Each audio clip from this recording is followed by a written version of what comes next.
Selamat datang di babak paling ironis dalam kisah finansial. Orang kaya yang kembali miskin. Bukan karena pasar jatuh, tapi karena mereka sendiri yang menarik pelatuknya. Ini bukan fiksi, ini adalah hukum gravitasi finansial. Kami tidak berbicara tentang bangkrut secara instan. Kami berbicara tentang kemiskinan arus kas. Apa gunanya punya aset senilai 100 miliar jika biaya hidup bulananmu melebihi pendapatan pasifmu? Kekayaanmu hanya angka di atas kertas yang siap mencekik lehermu. Inilah yang kami sebut filosofi kapal tiris. Ketika kamu mendapatkan kapal yang lebih besar, kekayaan, kamu tidak mendapatkan lebih banyak keamanan. Kamu mendapatkan lebih banyak lubang kecil, pengeluaran. Kapal besar tenggelam lebih cepat daripada perahu kecil jika pemiliknya sombong dan mengabaikan kebocoran. Masalah utamanya berada di pikiran. Di momen kesuksesan finansial, kita sering mengidap amnesia finansial. Kita lupa disiplin yang membawa kita ke sana. Kita lupa pahitnya berhemat. Dan disitulah jebakan dimulai. Jika kamu belum kaya, dengarkan baik-baik. Jika kamu sudah kaya, inilah cermin yang paling jujur, karena 3 kesalahan fatal ini adalah lubang yang paling sering ditertawakan oleh para nahkoda kapal besar hingga air laut mencapai hidung mereka. Miskin sejati bukanlah memiliki sedikit uang. Miskin sejati adalah harus bekerja seumur hidup hanya untuk menutupi gaya hidup yang kamu ciptakan sendiri. Itu adalah penjara yang terbuat dari emas. Pilar pertama yang menenggelamkan, gaya hidup yang merayap, lifestyle creep. Ini adalah musuh yang tak terlihat. Ia tidak menyerang tiba-tiba. Ia merayap perlahan dan tersenyum padamu setiap kali gaji naik. Mengapa kita selalu merasa butuh lebih? Ini karena adaptasi hedonik. Mobil baru memberimu kebahagiaan selama 3 bulan. Rumah baru hanya memberimu kebahagiaan selama 6 bulan. Setelah itu hanya menjadi normal barumu, dan kamu butuh level yang lebih tinggi lagi untuk merasakannya lagi. Kenaikan gaji 5 juta per bulan direspons dengan cicilan mobil 4 juta per bulan. Kenaikan itu hilang. Bonus besar direspons dengan pindah ke rumah yang lebih besar, yang berarti pajak, servis, dan biaya perawatan yang jauh lebih tinggi. Kamu telah menukar kemewahan sesaat dengan kebebasan seumur hidup. Utang yang paling berbahaya bukanlah utang produktif. Utang yang paling mematikan adalah utang gaya hidup. Cicilan liburan, cicilan pakaian mahal, atau cicilan gadget terbaru.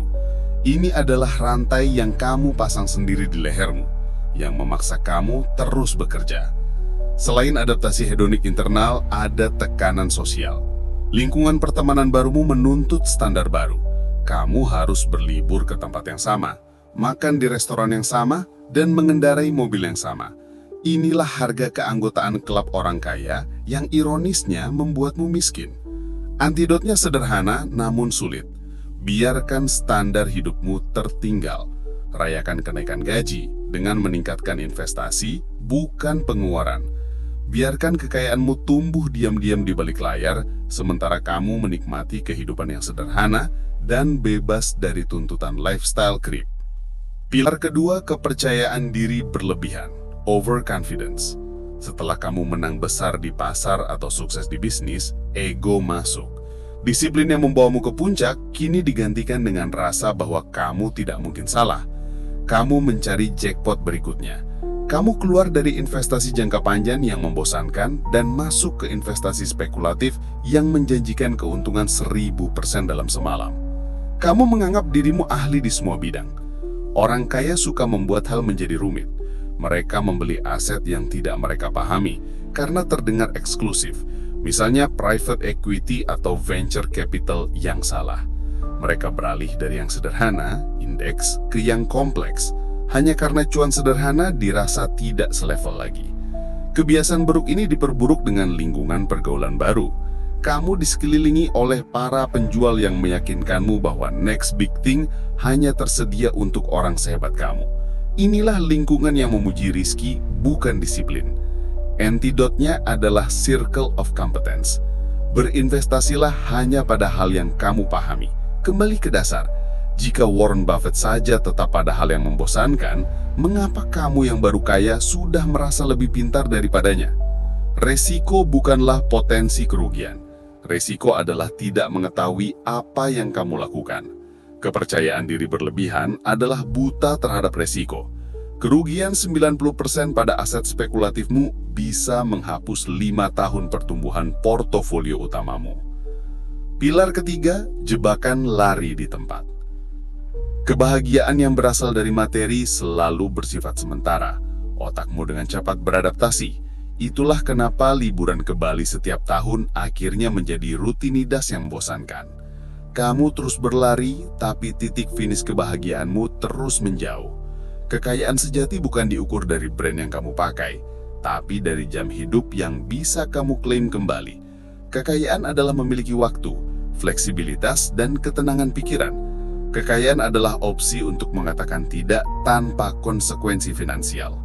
Uang itu alat untuk membeli waktu, bukan untuk membeli barang yang mengesankan orang lain. Begitu kamu berhenti mencari validasi eksternal, kamu akan menemukan kekayaan batin yang tidak bisa dicuri oleh krisis pasar manapun. Kapalmu akan berhenti tiris ketika kamu berhenti memanjakan diri dengan lubang-lubang pengeluaran baru. Tambal semua lubang, fokus pada navigasi yang tenang.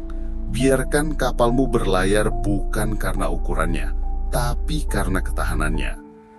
Kita telah melihat kejahatan yang paling mengerikan. Orang kaya yang menipu dirinya sendiri. Mereka menjual kebebasan finansial mereka demi ilusi status. Mereka membeli rantai emas dengan harapan itu terlihat seperti perhiasan. Tujuanmu bukan hanya menjadi kaya, tujuanmu adalah tetap kaya, tapi bebas. Ini membutuhkan disiplin yang lebih besar daripada saat kamu memulainya. Sekarang kamu punya peta kebocoran yang harus kamu tambal. Like video ini jika kamu pernah merasakan bisikan lifestyle creep. Komentar dengan janji penambalan lubang terbesarmu. Dan subscribe ke Kentut Finansial karena di video berikutnya kita akan membahas pintu keluar sejati. Kapan saatnya kamu bisa berhenti bekerja selamanya dan melangkah menuju pensiun early? Sampai jumpa di episode final dari seri ini.